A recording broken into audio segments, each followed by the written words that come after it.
ভাই রে, সবাই তো ফোন দেয়, ফোন দিয়ে আমারে ভালোবাসতে চায় না, আমার দেহটাকে ভালোবাসতে চায়, কিন্তু আমি তো সেই মানে ধরনের মেয়ে না। মনটাকে কেউ চায় না। সেই আমার মনটাকেও কেউ চায় না, আমার দেহটাকেই চায়, কিন্তু আমি তো সেই ধরনের মেয়ে না।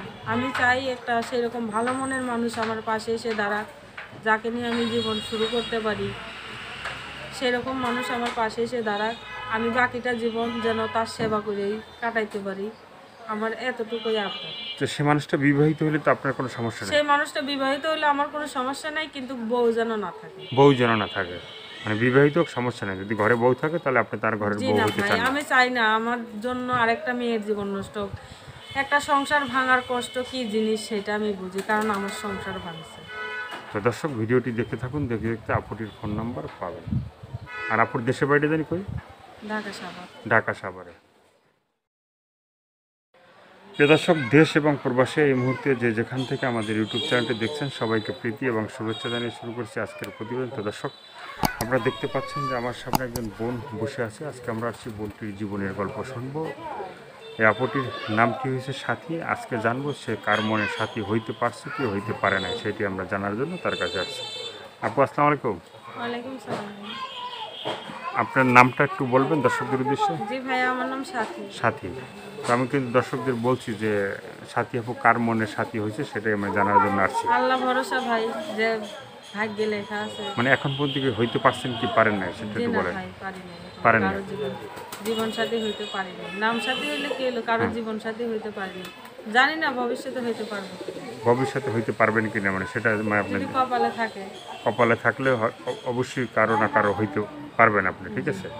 তো এই ভিডিওর সামনে যে মানে এর আগেও আসছিলেন আপনি, ঠিক আছে? তো অনেকেই আপনাকে ভালো কথা বা ভালো ব্যবহার বা কেউ খারাপ কথা বলছে, হ্যাঁ? তো তাদের জন্য আপনি একটু কী বলতে চান? বলতে চাই একটাই ভাই, মানুষ মনে করেন কথায় বলে না যে মানে চুমকিয়ে গাল পুড়লে দুই দিকে ভয় করে। এখন সবাই ভয় পায়, কারণ এখন মানে প্রতিবেদনে অনেক মেয়েরা আছে, হুম অনেক মেয়েরা আছে, হুম কিন্তু সবাই তো আর এক না ভাই। না সবার মন মানসিকতাও এক না।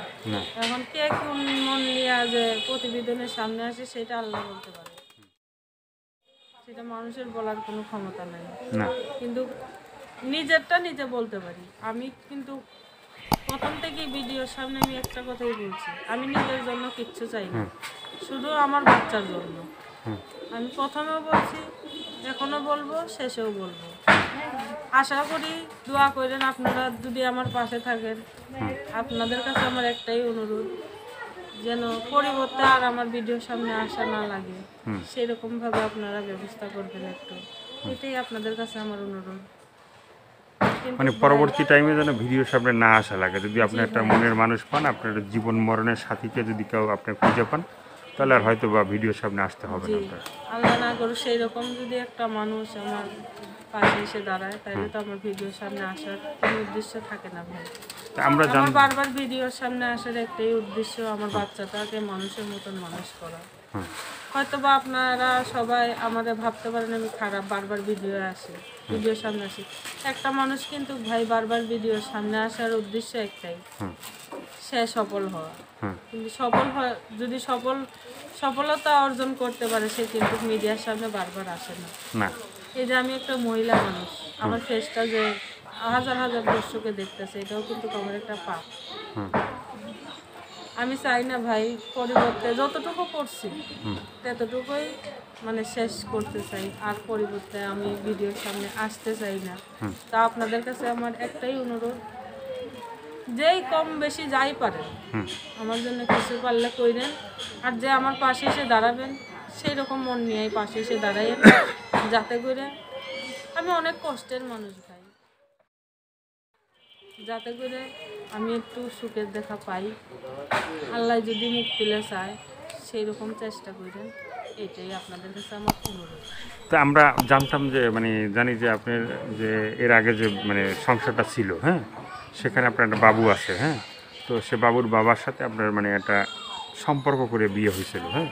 তো এই ভিডিও দেখার পরে কি সে কি মানে আপনার যে ভালোবাসার কথা শোনার পরে সে কি কখনো কি আপনাকে ফোন দিয়ে বা আপনাকে জানতে চাইছে কি যা, বা আপনাকে আবার নেওয়ার জন্য কোনোভাবে কোনো মানে যোগাযোগ করার কোনো চেষ্টা করছে? জি না ভাই, মানে সে আমার কোনো খোঁজ খবর নেয় না, তার বউলি অনেক সুখে আছে। আমি কষ্টের মানুষ, আমি অনেক কষ্টে আছি। মানে তার যে আগের আর বউ, আপনারা- সেই বউ নিয়ে সে সুখী আছে। জি। তো তাহলে আপনি কি মানে এখন তো একটা বিয়ে শাদী বৈশা, তো মানে আপনি হয়তো সুখের মানে সংসার করতে পারেন।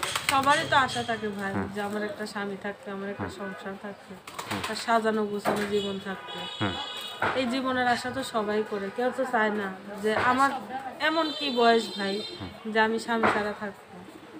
আমার তো এমন কোনো বয়স না, আমার একটা বাচ্চা আছে। আমার বাচ্চাটা আমি তো মনে করেন দর্শকদের সামনে অনেক আকুতি মিনতি করছি আমার বাচ্চাটার জন্য থাকি। তা সম্মানের সাথে কথা বললে তারেও আমি সম্মানের সাথে কথা বলবো, এবং তারাও আমি সুযোগ দেব কথা বলার মতো। তো অনেকে আছে যে আমাদের কাছে বলে যে ভাই মানে মানে আপনারা যে মানে ফোন মানে দেয় যখন দর্শক ভাইরা, বা আপনারা যখন ফোন কথা বলেন, হ্যাঁ, অনেকেই বলে যে দর্শক ভাইরা বলে যে ভাই এরা তো মানে ফোন দিলে মানে ফোন ধরতে চায় না, কথা বলে না, ঠিক আছে। আবার মানে আপনাদের মেয়েরা যারা আছে তারা বলে যে ভাই ফোন দিলি বা আজে বাজে কথা বলে, ঠিক আছে। তো আপনি তো অনেক দর্শকের সাথে কথা বলছেন, বা আপনি অনেকেই আপনাকে চিনে।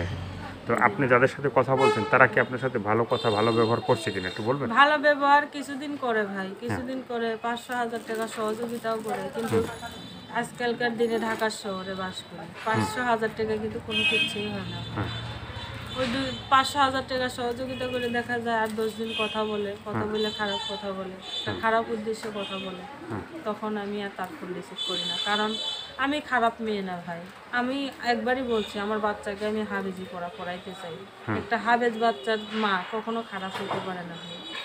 আমি চাই যেই আমার সাথে কথা বলুক শুরু থেকে শেষ পর্যন্ত আমার সম্মান দিয়ে কথা বলবে, সম্মান দিয়ে কথা বলবো, অথবা বিয়ার আগ পর্যন্ত আমার সে সম্মান দেবে। সম্মান দিয়ে মানে খারাপ কথা কি ধরনের বলা যাবে একটু? খারাপ কথা কি ধরনের বলে, মানে বলে যে প্রতিবেদনে তোমরা আসছো, তোমরা টাকার জন্য আসছো, এইটা সেইটা নানান রকমের কথা বলে, বলার পরে বলে অনেক টাকা দেবো, তুমি শুধু তোমার শরীরটা আমারে দেখাও। কিন্তু ভাই একটা মেয়ের পক্ষে এটা সম্ভব না। পৃথিবীতে টাকা পয়সা বড় কিছু না, টাকা পয়সা দিয়ে সব কিছু পাওয়া যায় না। আজকে টাকা পয়সা আজকে ধরেন একজনে আমারে 2-1 লক্ষ টাকা দিয়ে দিল, তাই দিয়ে কি আমার সারা জীবন কাটবে না। কিন্তু আমার মান সম্মানটা বজায় রেখে আমি যদি মান সম্মান দিকে খাইতে পারি, তাহলে আমার দেশেই কিন্তু অভাব নেই, আমার মিডিয়ার সামনেও আসতে হয় না। মানে যে একটা কথা, দেহটাই চায় কিন্তু মনটা কেউ চায় না। না, তো আপনার আর কিছু বলার আছে? আমার শেষ দর্শকদের একটা কথাই বলার, আমি আগে থেকে গোড়া পর্যন্ত একটা কথাই বলি, যেই আমারে ফোন দিবেন সম্মানের সাথে ফোন দিবেন, নিজের মনে করে ফোন দিবেন, কিন্তু কেউ খারাপ কথা বলবেন না, খারাপ উদ্দেশ্য ফোন দিবেন না, এটাই আপনাদের কাছে আমার অনুরোধ। ভাই রে, সবাই তো ফোন দেয়, ফোন দিয়ে আমারে ভালোবাসতে চায় না, আমার দেহটাকে ভালোবাসতে চায়, কিন্তু আমি তো সেই মানে ধরনের মনটাকে কেউ চায় না। সেই আমার মনটাকেও কেউ চায় না, আমার দেহটাকেই চায়, কিন্তু আমি তো সেই ধরনের মেয়ে না। আমি চাই একটা সেরকম ভালো মনের মানুষ আমার পাশে এসে দাঁড়াক, যাকে নিয়ে আমি জীবন শুরু করতে পারি, সেরকম মানুষ আমার পাশে এসে দাঁড়াক, আমি বাকিটা জীবন যেন তার সেবা করেই কাটাইতে পারি, আমার এতটুকুই আবদার। তো সে মানুষটা বিবাহিত হলে তো আপনার কোনো সমস্যা নেই? সেই মানুষটা বিবাহিত হলে আমার কোনো সমস্যা নাই, কিন্তু বউ যেন না থাকে। বউ যেন না থাকে, মানে বিবাহিত হোক সমস্যা নেই, যদি ঘরে বউ থাকে তাহলে আপনি তার ঘরের জি বউ না হতে ভাই, চান না। আমি চাই না আমার জন্য আরেকটা মেয়ের জীবন নষ্ট হোক। একটা সংসার ভাঙার কষ্ট কি জিনিস সেটা আমি বুঝি, কারণ আমার সংসার ভাঙছে। তো দর্শক, আপুর কথাগুলো শুনলেন, ভালো লাগলে অবশ্যই তার পাশে থাকবেন। সাহায্য সহযোগিতা, প্রেম, ভালোবাসা, বিয়ে শাদী যে যেটা করবে সেটা আপনাদের একান্তই ব্যক্তিগত ব্যাপার। ভালো থাকেন, সুস্থ থাকেন, 5 ওয়াক্ত নামাজ পড়েন, দেশটাকে বেশি বেশি করে ভালোবাসেন। সবাইকে আল্লাহ হাফেজ, সবাই ভীষণ ভালো থাকবেন, আর চ্যানেলটি সাবস্ক্রাইব করে সঙ্গে থাকবেন।